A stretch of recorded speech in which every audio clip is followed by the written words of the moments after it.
हमने बस सुना था, मैं बहुत छोटी थी, लड़की थी, वो न्यू मैरिड थी, वो अपनी फैमिली में मम्मी के घर आई थी ऋषिकेश में, कि वो दीवार से बातें करती थी, बहुत जोर जोर से हंस रही थी। तो हम बोलते थे भूत होते कैसे हैं, हम भी देखेंगे। हम जहाँ रहते थे हमारे बगल में एक पंडित जी रहते थे, वो यही सब करते हैं, तंत्र विद्या करते हैं, झाड़ फूंक। तो उन्होंने बोला कि कहाँ से चिपक के आए हो तुम, तो वो कुछ बोल नहीं रही थी। हम उनके बैक साइड पे बैठे थे, छुप के देख रहे थे एकदम खिड़की से, वो भी बहुत छोटे से छेद से। पता नहीं उन्होंने कैसे देख लिया, उन्होंने एकदम से चिल्ला के बोला छुप कर देखना बंद करो, भागो यहाँ से।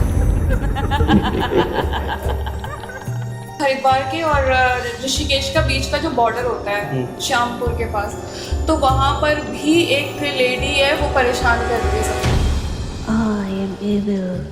तो आज के पॉडकास्ट पे हमारे साथ है हेमा त्रिपाठी, और ये ऋषिकेश की रहने वाली है। और ऋषिकेश के जो घाट है ना, वहाँ के कुछ ऐसी स्टोरीज हैं जो शायद आपने कभी सुनी नहीं होंगी।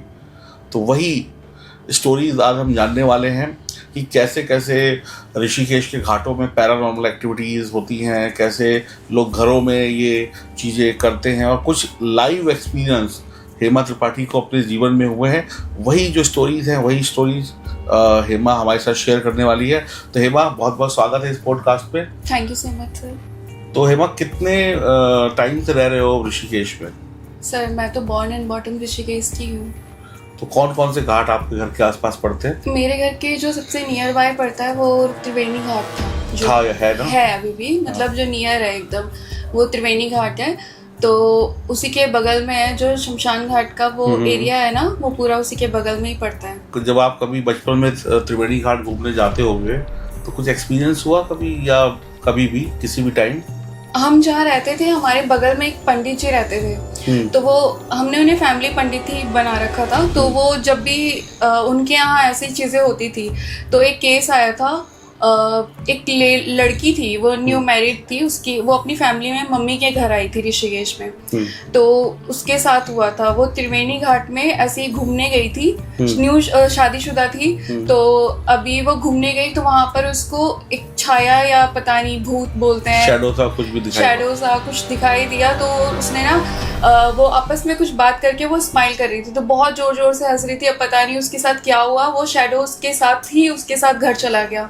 फिर उसके साथ जो केस आया उनके पंडित जी के पास, तो हमने बस सुना था, मैं बहुत छोटी थी, तो उनके पास जो केस आया उसमें वो बता रहे थे, उसकी मम्मी बताती थी कि वो दीवार से बातें करती थी, जब वॉल को देखती वो थी। लड़की, वो जो आंटी, उसकी मम्मी, लड़की की मम्मी ने बताया कि वो लड़की मेंटली डिस्टर्ब हो गई, वो अपनी खाली बैठ के वॉल से बातें करने लगी। पहले वो ठीक थी, पहले वो बिल्कुल परफेक्ट थी। ससुराल से न्यू मैरिड होते हैं ना, जो कुछ टाइम के लिए घर आते हैं, फिर वापस घर से ससुराल जाते हैं, तो वो कुछ ही टाइम के लिए घर आई थी। तो उस टाइम पे उसके साथ ऐसा हुआ कि वो वॉल से बातें करने लग गया। वो लोग अपने उनके घर वालों से छुपा रहे थे कि अगर ये पता चल जाएगा तो कोई एक्सेप्ट नहीं करेगा।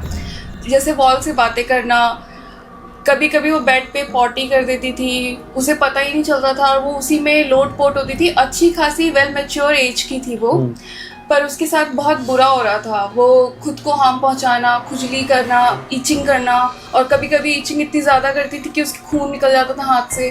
तो फिर उसकी मम्मी बहुत परेशान हुई। तो जो हमारे बगल में ही रहते थे पंडित जी, तो वो यही सब करते हैं, तंत्र विद्या करते हैं, झाड़ फूंक, वो काली जी को पूजते हैं।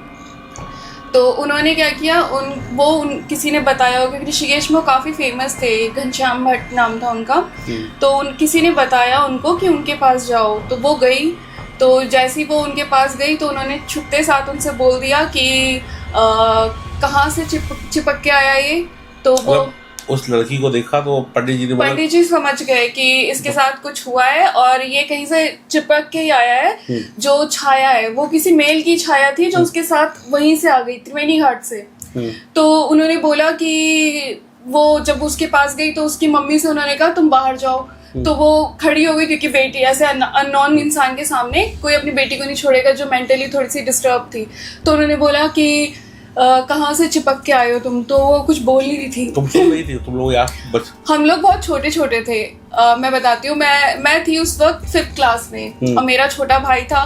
तो हम लोग शैतानियां करते थे। तो मेरी मम्मी बोलती थी कि उनके पंडित जी के पास मत जाना, वहां पर वो भूत भगाते हैं। तो हम बोलते थे भूत होते कैसे हैं, हम भी देखेंगे। तो हमने क्या किया था, हमने ना उनकी खिड़की के बाहर हल्का सा होल कर रखा था, जिससे ना वो हल्का सा खुला रहता था, तो हम ना पूरी खिड़की से देखते थे कि वो कैसे भूत भगाते हैं, झांकते हो गए अंदर। हाँ, मैं और मेरा छोटा भाई था, हम दोनों।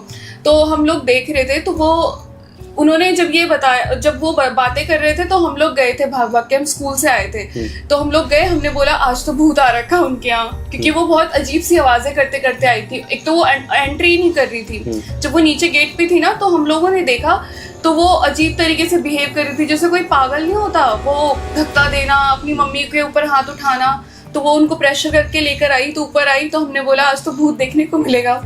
हम लोग खिड़की से ना झांक रहे थे, मैं और मेरा भाई, हम देख रहे थे, तो वो अजीब तरीके से ना एकदम रूड, जैसे रूड इंसान होता है, ऐसे खड़ा होके ना, ऐसे वो बोल रहे हैं, कुछ बोल रहे, तो वो ऐसे ऐसे मुंडी हिला के ऐसे बात कर रही थी। तो उन्होंने 2-3 बार उसको बोला कि कहाँ से आया है, नाम बता दे, उसने नाम नहीं बताया। फिर वो बोलते कि बैठ जाओ, बैठा नहीं, उसने, वो हंसने लग गया, वो अजीब अजीब तरीके से बिहेव करने लग गया, इधर उधर देख रहा था। तो पंडित जी ने ना उसको जो मोर पंख का वो होता है पूरा बंडल जैसा, उससे उन्होंने उनसे मारना स्टार्ट कर दिया। तो हम लोगों ने कहा कि ये क्या कर रहे हैं, तो मैंने और मेरे छोटे भाई ने ना, हम लोग छेद से देख रहे थे, तो मेरा भाई डर गया, उसने कहा कि चलते हैं यहाँ से। हमने बोला नहीं नहीं, पूरा देखेंगे। तो वो उसको मार रहे थे, तो हम देख रहे थे। तो ऐसे होता कि पंडित जी जो बैठे थे, हम उनकी पीठ की साइड, उनकी विंडो थी बैक साइड पे, तो हम ना उसकी पीठ की साइड, पंडित जी की पीठ की साइड से हम देखते थे। हाँ, तो उनको ये पता नहीं लगता था कि हम देख रहे हैं, क्योंकि मोस्टली हम ऐसे ही भूत देखते थे कि वो भगा रहे हैं। उस दिन क्या हुआ, वो ना एकदम से ऐसे बैठे हुए थे, उन्होंने उसको बैठाया और वो बहुत सारी चीजें लेकर बैठते थे, शराब भी रखी रहती थी वहां पर, ऐसी ऐसी चीजें थी। तो हम लोग देख रहे थे, तो वो उन्होंने ना एकदम से बोला भागो यहाँ से, तो हमें लगा वो भूत को बोल रहे कि भागो यहाँ से। अब हम देख रहे थे, तो वो फिर भी वो ऐसे ऐसे करके एकदम सीधा खड़ा था, तो उन्होंने दोबारा बोला भागो यहाँ से, तो उन्होंने बोला समझ में नहीं आ रहा है, छुप छुप के देखना बंद करो, भागो यहाँ से। अच्छा, आप लोग के जबकि उनकी पीठ थी फिर भी वो देख रहे थे? उनकी बैक साइड पे बैठे थे, छुप के देख रहे थे एकदम खिड़की से, वो बहुत छोटे से छेद से, पता नहीं उन्होंने कैसे देख लिया। वो उन्होंने एकदम से चिल्ला के बोला चुप कर देखना बंद करो, भागो यहाँ से। फिर हम लोग घबरा गए, हम लोग भाग के आए और भाग के आकर चुपचाप सो गए। तो फिर मम्मी को हमने बताया, तो मम्मी ने बोला आपसे वहाँ नहीं जाना है। तो उस लड़की का ये सेशन चला 3 से 4 दिन कंटिन्यूसली चला, तो वो रोज आती थी, रोज हारती थी, बट रिकवरी होने लग गई। हम लोग रोज देखते थे उसको, रोज वही होता था, उसको वो पंडित जी उससे मारते थे मोर पंख के गुच्छे से। फिर क्या हुआ, 7वें-8वें दिन वो खुद आई थी, रिकवरी हो गई थी, मतलब वो अजीब तरीके से जो बिहेव करती थी वो ठीक हो गया था उसका। फिर सडन क्या हुआ, हमारे यहाँ एक रिलेटिव आई थी, तो अब वो अच्छी खासी, मतलब शादीशुदा जो लेडी होती है, तो वो पूरे पायल वायल पहन के अच्छे से रहती है। अब हमारे जो पंडित जी का घर था वो उनके जस्ट बगल, हमारे घर के बगल में ही था उनका घर, तो हम जाते रहते थे, रास्ते में पड़ता था। तो क्या हुआ, हम लोग स्कूल से आए थे, तो हमने देखा हमारी जो रिलेटिव आई थी, तो वो आई तो बड़ी अच्छी से थी, अब पता नहीं क्या हुआ उनको, उनके हाथ पैर टेढ़े हो गए, मुड़ गए अपने आप, जैसे पैरालिसिस में होता है सेम वैसे हो गए। तो उनकी फिंगर्स टेढ़ी हो गई। कितने दिन में? ये जैसे हमने सुबह तक देखा उनको, सुबह तक वो परफेक्टली थी, उन्होंने हमें ब्रेकफास्ट बनाया, सब कुछ किया। देन उसके बाद जब हम स्कूल से आए, उसके बाद उनके साथ अजीब सा बिहेवियर लग गया।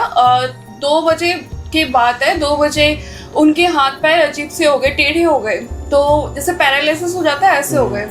हम लोग देखने लग गए, हमें लगा कि उनकी हालत खराब हो गई, तो हमें कुछ समझ में नहीं आ रहा था। हमारे रिलेटिव में एक बुआ थी, हमने उनको कॉल किया, तो हमने बोला हाँ हमें लगता है कि वो उनको कुछ हो गया है, वो बचेंगे ही नहीं, क्योंकि हम तो छोटे बच्चे थे। फिर मेरे बड़े भाई ने ना उनको देखा, मेरे बड़े भाई बोल रहे हैं इनको एक बहुत बड़ी वाली बीमारी हो गई है, अब ये ठीक नहीं हो सकती, क्योंकि उनका ये मुंह पूरा टेढ़ा सा हो गया, अजीब तरीके से आंखें पलट गई। वो भी त्रिवेणी घाट गई थी क्या?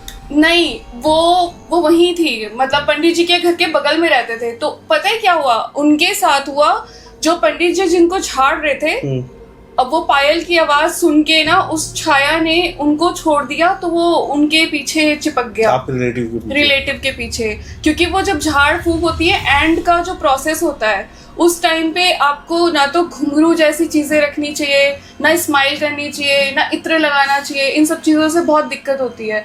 तो उस टाइम पे उनको आइडिया नहीं था कि ये सब चीजें हो रही हैं। अब वो कपड़े फैला रही थी, क्या कर रही थी, तो उन्होंने पायल पहनी थी वो पूरे घुंघरू जैसी, तो वो उधर ही से होके गई होंगी। अब उसने पायल की घुंघरू सुने, क्या सुने, वो उनके ऊपर आ गया।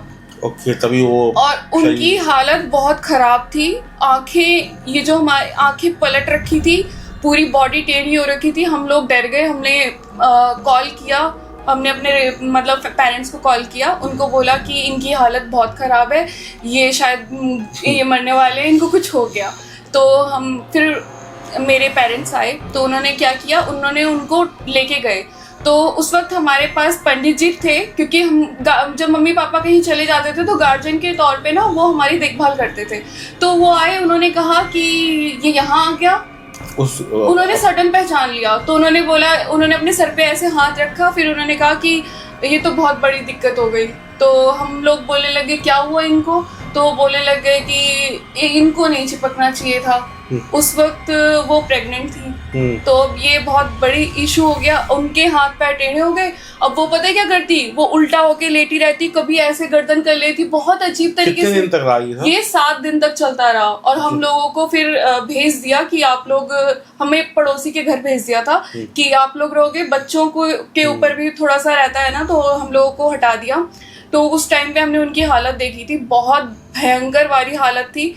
उनके हाथ पैर टेढ़े हो गए थे, दांत, वो अजीब से दांत बजाती थी। वो सिर्फ नाम नहीं लेती थी कि वो जब पूछते थे तुम हो कौन, क्यों चिपके हो, ऐसे ऐसे करके, तो उन्होंने नाम नहीं बताया। तो उन्होंने पूछा तुम बोल नहीं सकते, तो उन्होंने ऐसे ऐसे आवाज़ करी। तो फिर वो दांतों को ना, अपने दांतों को आपस में बहुत जोर जोर से आवाज़ करने लग जाते थे, ठंड के टाइम पे कोई करता है। उल्टी हो गई थी, पूरे हाथ पैर टेढ़े हो गए थे, और कभी कभी चिल्लाने लग जाते थी बहुत जोर जोर से। तो उस वक्त पंडित जी ने उनको झाड़ने की तैयारी करी। फिर उन्होंने कहा कि ये तो बहुत बड़ी चीज वो होगा, इनको या तो बच्चे की प्रॉब्लम आएगी या तो इनको प्रॉब्लम आएगी। तो उस टाइम पे बहुत बड़ी दिक्कत हुई। तो फिर फाइनली वही हुआ, बच्चे, उनका मिसकैरेज हो गया। और उनको ठीक करने के चक्कर में पंडित जी की भी तबीयत बहुत ज़्यादा ख़राब हो गई थी। वो एडमिट थे, हॉस्पिटलाइज थे। बहुत भयंकर था वो बोल नहीं सकता था, गूंगा भूत था, जो भी था वो बोल नहीं पाता था, क्योंकि पंडित जी जब भी उससे कुछ कहते वो ना में जवाब देता। ये सब तुम लोग जब देखते होगे, बच्चे थे आप लोग, हम लोगों की तो हालत खराब थी। हमें तो लगा कि शायद ये बचेंगे ही नहीं, इनको कुछ भूत वो बीमारी लग गई है, क्योंकि जब हाथ पैर टेढ़े हो गए थे, हमने मूवी में देखा था पैरालिसिस के टाइम पे ऐसा होता था। तो मैंने बोला कि ये तो शायद वही हो गया। मेरे बड़े भैया ने बोला हाँ ये वही बीमारी है, अब ये ठीक नहीं होने वाली, अब हमें बोलना पड़ेगा, मम्मी पापा के पास जाते हैं ऐसा करके बोलने के लिए। फिर पंडित जी आए तो उन्होंने बोला तुम लोग भागो यहाँ से। उन्होंने कुछ नहीं बोला, उन्होंने हमारे सामने कुछ नहीं बोला, उन्होंने सिर्फ हमें भगा दिया। फिर उन्होंने मतलब पापा को और बाकी लोगों को बोला कि इनको तो बहुत बड़ी वो प्रॉब्लम आ गई है, इनको वापस से ले जाना पड़ेगा। फिर उनको काफी टाइम तक बांध के रखते थे ताकि उनको दिक्कत ना हो। बहुत प्रॉब्लम आई थी, तब जाके वो काफी 7 दिन लगे थे उनको रिकवरी में। पर उस 7 दिन को ना बहुत गंदे तरीके से कटे थे, नरक जैसी जिंदगी थी, क्योंकि उस 7 दिन में उनका मिसकैरेज भी हो गया। और जो जिन्होंने उनको झाड़ा उनकी भी तबीयत खराब थी, वो भी काफी 1 वीक तक एडमिट थे हॉस्पिटल में। मतलब ये हुआ कि अगर कोई जहाँ पे तांत्रिक वगैरह या जो लोग भी करते हैं, कई लोग ना मजाक में देख लेते हैं, मैं भी उन्हीं में से थी कि देख लेती थी, बट हमें ना उस वक्त ध्यान देना चाहिए कि ये सारी चीजें ना मजाक नहीं होती। और इसमें एक और भी चीज है कि ऐसे लोग जो जहाँ पे भी हैं, उनके घर के आसपास से आपको पायल वगैरह पहन के सज सवर के, क्योंकि अट्रैक्ट करती हैं। पंडित जी ने बताया था कि ये सारी चीजें ना बहुत अट्रैक्ट करती हैं, उन लोगों को पसंद होती हैं ये सारी चीजें। ये तो पता है कि मतलब जितनी भी श्रृंगार की चीजें होती है, जितना खूबसूरत दिखोगे, जितना सुंदर दिखोगे, ऐसे एरिया में जाते वक्त भी आपको ध्यान रखना चाहिए कि इतना मेकअप करके, इतना चमक दमक बन के नहीं जाना चाहिए। आपको पता होना चाहिए कि वहाँ पे क्या था क्या नहीं था। जबकि वो तो ऋषिकेश की थी, फिर भी उनको ध्यान देना चाहिए था। नहीं, जैसे आप त्रिवेणी घाट का आपने बोला था, तो ये सब चीजें अभी भी होती होंगी वहाँ पे? अभी भी होती हैं। अभी मेरी मम्मी ने मुझे कॉल किया था अभी कल ही की बात है। IDPL है, त्रिवेणी घाट से काफी दूर है। IDPL पड़ता है हरिद्वार के और ऋषिकेश का बीच का जो बॉर्डर होता है श्यामपुर के पास। तो वहां पर भी एक लेडी है, वो परेशान कर रही है सबको। अच्छा। अभी 3 गाड़ी में लोग थे, उनका एक्सीडेंट हो गया। अभी वो एडमिट है, एम्स में एडमिट हो रखे हैं। तो उनके साथ भी बहुत बुरा हाल हुआ है। उनके हाथों पे खरोचे पड़ी हैं किसी के नेल्स। वो क्या जा रहे थे वो जा रहे थे, उनको रास्ते में एक लड़की मिली थी। वो पूरी अच्छी सी थी, मतलब एक लड़की थी नॉर्मल। सब लोग बोलते हैं ना भूत डरावने होते हैं, बट डरावने नहीं होते, वो नॉर्मल इंसान जैसे ही होते हैं। क्योंकि वो आदमी बता रहे थे, उन्होंने बताया कि वो नॉर्मल लड़की थी और वो रुकी हुई थी। हो सकता है नीड होती है, कई लोग आगे जाने के लिए रास्ता रोक देते हैं कि कहाँ छोड़ना है, हेल्प चाहिए, क्योंकि कई लोग लेट नाइट निकलते हैं घर से। तो उन्होंने कहा कि हम ड्रॉप कर देते हैं। जैसे ही उन्होंने गाड़ी रोकी, उसी बीच में वो बोल रहे हैं हमें कुछ याद नहीं है, बस उनके हाथ में बहुत भयंकर खरोचे हैं और उनकी गाड़ी का एक्सीडेंट हो गया। और वो वहीं पे ही मिल रही। IDPL के जो रास्ता है ना, तो वहां पर जब गुजरते हैं ना, जैसे कोई दिल्ली से जाता है तो वो अगर हरिद्वार वाली रूट लेता है, तो वो अगर IDPL वाले रास्ते से गुजरता है तो वहां पर सबको रोकती है रात में। अभी एम्स में ये केस आया है, वो 3 लोग एडमिट हैं, तीनों के साथ सेम सीन हुआ है। अभी 3-4 दिन पहले की बात है। आज डेट है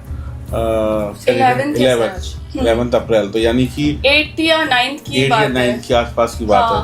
वो अभी भी एडमिट है। उसने बस थोड़ी सी चीजें बताई कि वो लड़की थी, नॉर्मल थी, उसने लिफ्ट मांगी, हमने उसे लिफ्ट देने के लिए किया तो गाड़ी रोकी। उसी बीच में पता नहीं क्या हुआ, मेरी गाड़ी का एक्सीडेंट हो गया। वो पड़ा हुआ था, बहुत बुरी कंडीशन में है अभी वो।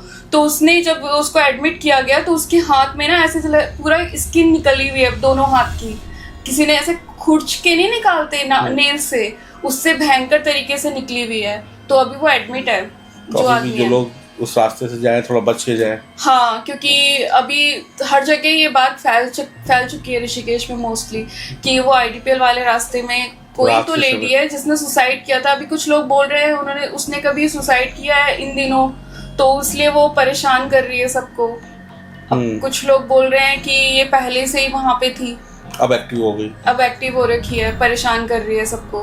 तो जो भी लोग किसी भी घाट पे जाए, चाहे त्रिवेणी घाट हो, ऋषिकेश का, तो मतलब वो ज्यादा हंसे नहीं, ज्यादा इत्र वित्र लगा के। हाँ, मोस्टली तो यही होता है। क्योंकि जो पहले वाली लड़की थी जिसको पंडित जी ने ठीक किया था, वो बता रहे थे कि उसने लास्ट में ना, वो जो दूसरा वाला, उनके पास एक और केस आ रखा था, तो उसने लास्ट में बोला था कि मुझे ये इसलिए अच्छी लगी क्योंकि ये बहुत खुश थी, स्माइल करते करते आ रही थी। तो ज्यादा हंसना खिलखिलाना भी घाटों वगैरह पे मुसीबत का कारण बन सकता है। स्माइल करना भी हार्मफुल हो सकता है। भूतों को भी स्माइल पसंद आ जाती है। तो और कोई ऐसी कोई स्टोरी हो जो आपके दिमाग में हो? है तो सर, ऐसी स्टोरी कई सारी हैं। कोई जो याद आ रही होगी? एक है, हम लोग जब मैं श्रीनगर हॉस्टल में पढ़ती थी, तो ये केदारनाथ का एक्सीडेंट हुए थे। ये बड़ा सा सुनामी आई थी, जब सुनामी आई थी, तो उस टाइम पे बहुत सारे एक्सीडेंट हुए थे। ये 2016 में वो हुआ था ना, 14 में हुआ था। हाँ, 16 दिसंबर में, 16 जून में 14 तारीख को हुआ था। 2014 में हुआ था। तो उस टाइम पे ना बहुत सारे लोग मरे थे, बहुत सारे लोग बह गए थे। कई लोगों की अंतिम संस्कार भी नहीं हो पाए, कई लोगों की लाशें ऐसे ही बह रही थी। जब मैं हॉस्टल गई थी तो उस टाइम पे भी बहुत सारी चीजें दिख रही थी। तो उस टाइम की बात है, हम लोग जा रहे थे, मैं प्रोजेक्ट के लिए जा रही थी, थीसिस के प्रोजेक्ट के लिए। तो हमारी जो गाड़ी थी, मैं थी और मेरे साथ 3-4 और बच्चे थे। तो हम लोगों की गाड़ी, हम कार से जा रहे थे क्योंकि हमें सीट कलेक्शन करने जाना था। उस टाइम पे हम जिस गाड़ी से रूट से जा रहे थे, तो हमें एक आदमी दिखा, एकदम नॉर्मल आदमी था, बट उसने कपड़े नहीं पहने थे। तो हमें लगा कि कोई शराबी होगा जो परेशान करने के लिए होता है ना, बीच गाड़ी में आके खड़े हो जाते हैं। तो उस टाइम पे वो आदमी वहीं खड़ा था। तो हमने उसको देखा, लेकिन हमने उसको गाड़ी नहीं रोकी, हमने घुमा कर ना गाड़ी स्टार्ट कर दी। तो मेरे साथ 2-4 और लोग थे और एक पहाड़ी ड्राइवर था। तो उसने कहा कि मैडम आपको नहीं पता ये क्या था? मैंने बोला भैया ये क्या था? तो उसने बोला ये छल था। मैंने बोला ये छल क्या होता है? तो उसने कहा ये छाया होती है। तो हमने बोला ऐसा कुछ नहीं है, गाड़ी मोड़ो, देखो हम देख के आते हैं कौन था। तो हमने जब गाड़ी मोड़ी तो वो आदमी गायब था। तो हम लोग बोलने लगे नहीं किसी ने, हो सकता है लिफ्ट ले लियो चला गया हो सकता है डराने के लिए, होता नहीं पैसे वैसे लूटने के लिए खड़े हो जाते हैं। तो उसने कहा नहीं वो छलावा ही था, अब इस रूट में कोई भी गाड़ी नहीं जाएगी, हम तो बुकिंग करके आ रहे हैं क्योंकि 8 साढ़े 8 की बात है। उस रास्ते में ना 9 बजे के बाद कोई गाड़ी नहीं जाती, तो 8:30 बजे तो हम ही निकले थे। तो उस टाइम पे 9 साढ़े 9 10 बज गए होंगे, तो उस रूट से तो कोई जा ही नहीं सकता। ठंड का टाइम और बिना कपड़ों के कोई खड़ा कैसे हो सकता है, क्योंकि पहाड़ का एरिया, इतनी ठंड होती है वहां पर। तब उस वक्त मैंने खुद देखा था कि वो ऐसा, मतलब एक आदमी था पूरा, बस उसने कपड़े नहीं पहने, तो गाड़ी के आगे एकदम खड़ा था, स्ट्रेट था, उसने कोई रिएक्शन नहीं दिया, ना स्माइल करी ना कुछ बोला, खड़ा था वो। हमने गाड़ी सिर्फ मोड़ ली बगल से, कुछ बोले नहीं हम। तो गाड़ी एकदम बगल से मोड़ ली। ऐसे ही एक बार जब पौड़ी गढ़वाल की रोड से आते हैं ना, तो वहां पर एक औरत मिलती है सबको, वो घास काटने वाले टाइप नहीं होते, तो ऐसी वो वहीं पे खड़ी हो जाती है और बोलती है कि मुझे आगे तक छोड़ दो, लेकिन कोई छोड़ता नहीं है, सारे ड्राइवर डरे रहते हैं। वो भी भूत है, सब कहते हैं कि वो छलावा है। आज तक किसी ने गाड़ी नहीं रोकी, क्योंकि सारे ड्राइवर, पहाड़ी ड्राइवर, सबको पता होता है कि ये छल वल लग जाता है। इसीलिए पहाड़ में भी कोई लोग, कई बार ना पहाड़ में भी कोई भी लोग ना इतना चटक कपड़े और इतना मेकअप, इतना चमचम ये सब नहीं करके जाते, क्योंकि ये सब उनको चिपकने का कारण बन जाता है ना, कि चिपक जाते हैं उनसे। तो अभी भी आप जाते हो ऋषिकेश घर, जाते होगे छुट्टी वगैरह पे, तो कभी कोई मतलब कभी ऐसा महसूस होता है कुछ रिसेंटली? मुझे तो अभी ऐसा नहीं हुआ, लेकिन जब 2020 का टाइम था तो मेरी दोस्त बता रही थी, मेरी कॉलेज की फ्रेंड थी, हम लोग रनिंग करने जाते थे बैराज में, तो वहां पर एक फौजी की डेथ हुई थी, उसने सुसाइड कर लिया था, फांसी लगा ली थी। तो वो बताते हैं जिनकी डेथ हो गई थी, उनकी फैमिली और उनके दोस्त बता रहे थे, हम लोग रनिंग कर रहे थे, तो वो भी रनिंग करने जाता था सुबह सुबह। मरा हुआ फौजी? नहीं, अच्छा। जब वो ठीक था तो वो ग्रुप में जाता था, जैसे ग्रुप में ना रनिंग करने जाते हैं, अपनी एक्सरसाइज करते हैं, वहाँ बैराज के ना पूरी रोड वैसी खाली रहती है। तो वहां पर वो जो फौजी था उसका दोस्त, उसने बताया कि मुझे डेली आवाज आती है कि चलो रनिंग करने चलते हैं। तो वो बोलता है कि वो तैयार हो जाता है, और वो उसके दोस्त ने उसके साथ क्या किया, मतलब जो भूत बन चुका है, उसने उसको उठाया और बोला कि रनिंग करने चलते हैं। तो वो जब जा रहा था उसके साथ, बिल्कुल भी उसे कुछ दिख ही नहीं रहा था। वो 3 बजे की रात को रनिंग करने के लिए भाग गया, और वो ना जो गंगा जी का जो पूरा एरिया है, वो वहां पर रनिंग करते करते चला गया था आगे तक। वो तो उस वक्त वो उसे एकदम से झटका आया, क्योंकि वो जो डैम बना है, डैम में तो सुसाइड पॉइंट है ना वहां पर, तो वहां पर उसे एकदम से झटका आया, क्योंकि उसके पैर से कुछ टकराया वो जब रनिंग कर रहा था। तो उसको ना, उसे कुछ नहीं दिख रहा था, उसे बस शैडो में वो आदमी दिख रहा था जिसके साथ वो रनिंग कर रहा है, और उसे उस वक्त तक पता नहीं था कि वो मर चुका है। तो उसने, जब वो वापस आया, उसने इधर उधर देखा कि कोई है ही नहीं, और वो 3 बजे की रात को वहां रनिंग करने निकल रखा था। फिर उसके बाद वो घर आया, घर आके वो घबराया हुआ था बहुत। फिर उसने कॉल की, उसको लड़के को कॉल की, कॉल नहीं उठाई। फिर उसके फैमिली वालों को कॉल करी, तब जाके उसको पता चला कि उसने उसी दिन सुसाइड किया था, फांसी लगा ली थी। तो सुबह मरा, शाम को भूत बन गया। हाँ, और उसने मतलब 1 दिन पहले ही मरा था। वो तो यहाँ रहता था ऋषिकेश में, और उसके पेरेंट्स सारे पौड़ी गढ़वाल में रहते थे, सारे पेरेंट्स उसके वहां रहते थे। वो यहाँ पर ऐसी रेंट पे घर लेकर रहता था। तो उसके दोस्त कॉल लगा रहा था, तो दोस्त ने उसे कॉल किया, कंटिन्यूसली कॉल कर रहा था, उसने कॉल नहीं उठाई, क्योंकि वो तो फांसी लगा ली थी, कोई देखने वाला भी नहीं था। और वो हैरान था कि वो जो आया था मेरे साथ वो कौन था। फिर वो ना पूरे टाइम रो रहा था, घबराया हुआ था, जो मेंटली वो नहीं होते, डिस्टर्ब हो जाते हैं, वैसे हो गया था। अभी भी कहते हैं जो शिवाजी नगर और बैराज का जो वो एरिया है, उस एरिया में अगर आप गाड़ी या बाइक से अगर जब भी जाते हो, तो बाइक से जब आप ऊपर की साइड जाओगे ना, रात के टाइम पे मोस्टली ये होता है 11:30 12 के अराउंड, 12:30 के अराउंड, जब बाइक लेकर ऊपर की साइड जाओगे ना, ढलान नहीं है वहां पे, वो ना एकदम नीचे का एरिया है। अगर आप उस ऊपर जाओगे तो आपको ऐसा लगेगा कि कोई पीछे से आपकी गाड़ी खींच रहा है, बहुत प्रेशर लगता है। ऐसा मेरे भाई के साथ भी हुआ है। वो पहले पापा को ड्रॉप करने जाते थे, तो वो बोल रहे कि मम्मी मैं इतना हैरान हूँ कि मेरे पीछे ऐसा लग रहा था कि कोई बहुत भारी सी चीज प्रेशर डाल रही है, जबकि जो घर का एरिया है वो एकदम ढलान में है। ढलान में भी प्रेशर पीछे से पड़ रहा है, तो बहुत हैरान करने वाली बात थी उस टाइम पे। वो पता है वहीं तक पड़ता है, वहां से आगे एक मंदिर है, वो संतोषी माता का मंदिर है, वहां से आगे का वो पूरा एरिया एकदम शांत है, वहां पर कुछ नहीं होता। सिर्फ वो जो उतनी सी रोड है जहाँ पर वो लड़का रोकता है सबको, उतनी सी रोड में वो कोई भी गाड़ी लेकर जाएगा ना तो गाड़ी या तो खराब हो जाती है या तो खींचने में प्रॉब्लम होती है। ऋषिकेश तो बड़ा खतरों का शहर है, मतलब जगह जगह पे ये सब चीजें, क्योंकि इतने सारे एक्सीडेंट और इतने सारे अभी कितनी सारी डेथ हुई हैं, ये आपदा आई थी, कितने सारे लोग मर जाते हैं, पहाड़ों पे जाते हैं, वही गाड़ी गिर गई, तो इन सब चीजों से यही इनकी छाया लग जाती है, फिर वो और को परेशान करते जो हैं। ऋषिकेश जाने वाले लोग हैं, तुमको क्या हिदायत दोगे, कैसे जाएं? मोस्टली तो इन सब चीजों पे ध्यान दें कि वो एक तो डिसेंट बनकर जाएं, इधर उधर गंदगी ना करें फर्स्टली, क्योंकि अगर वो बैठ के खाना खाएंगे कहीं पे भी कूड़ा करेंगे तो छाया ही होती है, वो कुछ भी कर सकती है।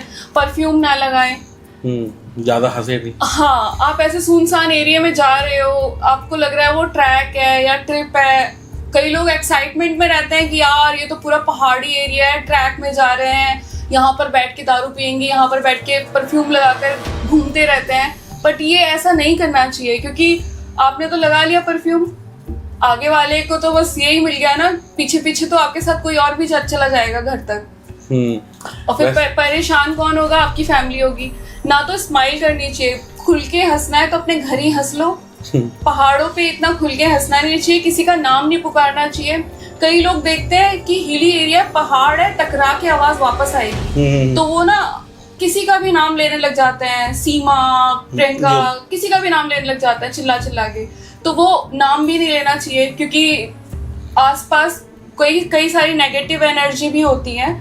परफ्यूम नहीं लगाना चाहिए, नाम नहीं लेना चाहिए, खुल के स्माइल नहीं करनी चाहिए, क्योंकि हमें नहीं पता कभी भी कोई सिंपल बन के जाना चाहिए, और चटक कपड़े नहीं पहनने चाहिए, और रात में घूमना नहीं चाहिए। एटलीस्ट 10 बजे से लेके सुबह 4 बजे तभी पहाड़ों पे 8 बजे के बाद सब सो जाते हैं, कोई बाहर नहीं निकलता। मोस्टली ये जो ट्रैकिंग एरिया, ये जो ट्रैवल एरिया है, ये जो तपोवन का साइड है, वहाँ पे क्यों लोग जगते हैं? क्योंकि वहाँ पर सारा आध्यात्मिक है, ऊर्जाएं हैं वहाँ पर। लेकिन जो ये सुनसान एरिया है, पहाड़ के जितने भी एरिया है, जितने भी इधर का बैक साइड का एरिया है, वहाँ पर 8 बजे के बाद सब लोग लाइटें बंद कर देते हैं, सो जाते हैं। कई लोग बोलते हैं बाघ आ जाएगा, लेकिन कई लोग इन सब चीजों से भी डरते हैं।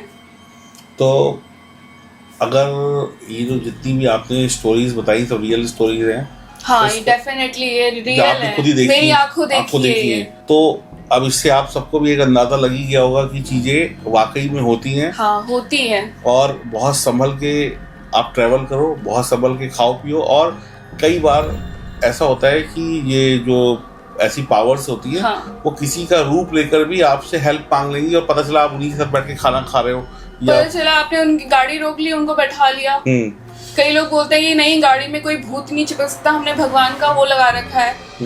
भगवान का वो सिर्फ वहीं तक लटका है, एनर्जी उसमें एक्टिव नहीं होती है। एक्टिव आपके बगल में जो बैठा है वो आपसे उससे ज्यादा एक्टिव हो जाता है। और पहाड़ों में क्या कहीं पे भी रात में आप, क्या दिल्ली जैसे शहर में, मुंबई जैसे शहर में, सुनसान जगहों पे आपको थोड़ा प्रिकॉशंस लेके चलने चाहिए। बिल्कुल। और जब भी आपको ऐसी कोई चीज दिखाई पड़े गाड़ी के आगे, जैसे आपको एक न्यूड आदमी, तो प्लीज अपनी गाड़ी को रोके नहीं, बिल्कुल नहीं रोके, बिल्कुल निकल जाए, गड़बड़ हो जाएगी। और किसी की आपको हेल्प करने की जरूरत नहीं है। पता चला कि अगली बार आपको हेल्प की जरूरत पड़ गई, हाँ, अगली बार नंबर आप ही का है। तो ये ऐसी बहुत सारी स्टोरीज है जो अभी हेमा मैडम के पास थी, ऐसे और भी स्टोरीज लेके आएंगे आपके लिए। तो आई होप आपको ये रियल स्टोरी सुन के मजा आया होगा, और कमेंट बॉक्स में लिखिए अगर आपके पास भी कोई ऐसी स्टोरी है और आप भी हमारे साथ बैठकर अपनी स्टोरी सभी लोगों के साथ शेयर करना चाहते हैं, तो मोस्ट वेलकम है। आप कमेंट बॉक्स में अपना नंबर लिखिए और हमें मेल करिए, हम आपकी स्टोरी को भी सभी लोगों तक लेके आएंगे। तो बहुत बहुत धन्यवाद हेमा जी, आपने इतनी बढ़िया क्या खतरनाक स्टोरीज बताई।